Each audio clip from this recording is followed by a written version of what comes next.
سرکار غوث پاک رضی اللہ تعالیٰ کی جو تصنیفات ہیں جی اس میں آپ کی جو تصنیفات ہیں، جو آپ کے دست مبارک کی لکھی ہوئی تصنیف ہے وہ تو غنیت الطالبین، اچھا ماشاءاللہ مشہور غنیت الطالبین مشہور ہے، جی اور یہ سرکار غوث پاک رضی اللہ تعالیٰ عنہ ہی کی تصنیف ہے۔ بعض کہتے ہیں کہ اتنی بڑی تصنیف یا اس انداز کی تصنیف آپ کا اسلوب نہیں تھا، اچھا لیکن یہ ہے کہ محض نفی کر دینا کوئی شے نہیں ہوتا، صحیح ایک نسبت عرصہ دراز سے چلتی آ رہی ہے اور صدیوں جو ہے اس کو منسوب کیا جاتا رہا، تو ایسی شے کا بلا دلیل انکار نہیں ہو سکتا۔ اعلیٰ حضرت العلماء نے یہی بیان فرمایا۔ سبحان اللہ اچھا، پھر اس کے اندر جو بیان ہے وہ بیان بھی وہ ہے کہ جو عقائد اہل سنت اور اس کے ساتھ جو علم ظاہر و باطن اور جو ایک خالص صاحب علم کا انداز ہوتا ہے وہ اس کے اندر وہ نظر آتا ہے، صحیح ماشاءاللہ جس کے اندر وہ بھی ہے کہ آپ رجب کے روزے رکھے، شعبان کے فضائل، رمضان کے فضائل، یعنی کہ وہ جو مستحبات اور فضائل کی نوافل اور ان چیزوں کے اندر وہ بھی ہیں، لیکن اس کے اندر عقیدے کا بیان بھی ایسا شاندار ہے کہ کیا تفصیل کے ساتھ بیان کیا، اور اہل سنت کا حق پر ہونا اور جنتی ہونا اور یہ سب اس میں بیان کیا گیا۔ ماشاءاللہ تو ایک تو غنیت الطالبین شریف، سبحان اللہ سبحان اللہ۔ دوسری جو آپ کی بہت معروف کتاب ہے وہ ہے الفتح الربانی۔ الفتح الربانی الفتح الربانی جو ہے یہ اصل میں جو آپ کی تقاریر تھیں، جو آپ کے وعظ تھے، جی ان مواعظ کا مجموعہ ہے، یعنی کسی اور نے تحریر کی کسی اور نے اس کو نقل فرمایا۔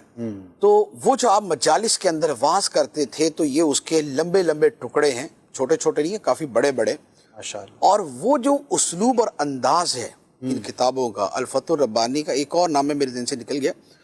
وہ ایسا ہے کہ جیسے کسی کو جھنجھوڑ کے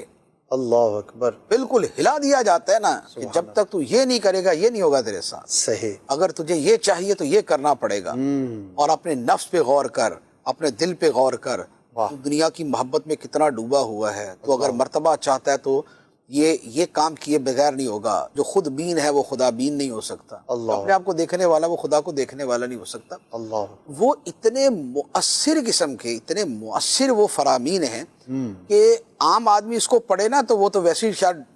سائیڈ میں کر دے کہ بھائی یہ والے تو زیادہ بلند لوگوں کے لیے، اچھا لیکن جو راہ ولایت کا مسافر ہو، جسے سالک طریقت کہا جاتا ہے، اور جو روحانیت کی دنیا میں کچھ سیکھنا چاہتا ہو، اگر وہ اس کو پڑھے اور یہ سمجھ کے پڑھے کہ سرکار غوث پاک مجھے ہی کہہ رہے ہیں، اللہ اکبر مجھے ہی فرما رہے ہیں، کیا بات ہے۔ تو پھر یوں سمجھ رہے ہیں کہ یہ روزانہ کی کلاس ہے اس کی نا، یہ ریکمینڈ کریں گے آپ عوام کے لیے بھی، ہمارے دیکھنے والوں میں ایک عوام پڑھے، دیکھیں بزرگوں کی طرف منسوب چیزیں جو ہے اور بزرگوں کی لکھی ہوئی اور ان کے جو فرامین ہوتے ہیں وہ ویسے ہی پڑھنے چاہیے، اور شوق سے محبت سے جہاں پڑھنے مشکل ہو چاہیے۔ کسی عالم سے رابطہ کر لیں، ہاں، اب جہاں سمجھنا ہے، اور عالم کو مشکل ہو تو وہ بھی کسی اور عالم سے رابطہ کر لے، کیونکہ اس میں چیزیں تو خیر ایسی ہی ہیں، صحیح ہے اور جی۔ باقی یہ ہے کہ اس کی بہت ساری چیزیں ایسی ہیں بہرحال کہ جو سمجھ بھی آتی ہیں اور بڑی مؤثر بھی ہیں، دل پہ اثر کرنے والی۔ صحیح